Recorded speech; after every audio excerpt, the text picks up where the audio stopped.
गौतम बुद्ध रोज अपने शिष्यों को उपदेश देते थे।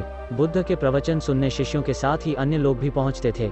एक दिन जब बुद्ध प्रवचन दे रहे थे, तभी एक व्यक्ति पहुंचा और वो बोला कि तथागत, मैं आपसे बहुत सारे प्रश्न पूछना चाहता हूँ। मेरा मन बहुत अशांत है, कृपया मेरे प्रश्नों के उत्तर दें ताकि मेरा मन शांत हो सके। बुद्ध ने उससे कहा कि मैं तुम्हारे प्रश्नों के उत्तर जरूर दूंगा, लेकिन तुम्हें 1 साल तक मौन धारण करना होगा। 1 साल के बाद तुम जो भी प्रश्न पूछोगे, तुम्हें उसका उत्तर जरूर मिल जाएगा। उस व्यक्ति ने कहा कि 1 साल बाद आप मेरे प्रश्नों के उत्तर अवश्य देंगे ना? बुद्ध ने कहा कि मैं अपनी बात का पक्का हूँ, तुम्हें सारे प्रश्नों के जवाब दूंगा। लेकिन 1 साल बाद बुद्ध की बात मानकर उस व्यक्ति ने मौन व्रत धारण कर लिया। धीरे धीरे वो मौन की वजह से उसका मन एकाग्र होने लगा, वह ध्यान में उतरने लगा, मन भी शांत होने लगा। उसके सभी प्रश्न खत्म होने लगे। 1 साल बीत गया। समय पूरा होने के बाद बुद्ध ने उस व्यक्ति से कहा कि अब तुम अपने सभी प्रश्न मुझसे पूछ सकते हो।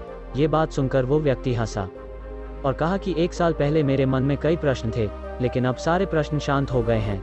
अब मेरे पास आपसे पूछने के लिए कोई प्रश्न नहीं है। बुद्ध ने उस व्यक्ति से कहा कि जब तक हमारा मन शांत नहीं है, मन में ढेरों प्रश्न उठते रहते हैं, उसकी परेशानियां बनी रहती हैं। अज्ञान और भ्रम की वजह से हमारा मन प्रश्नों के उत्तर तक पहुंच ही नहीं पाता है।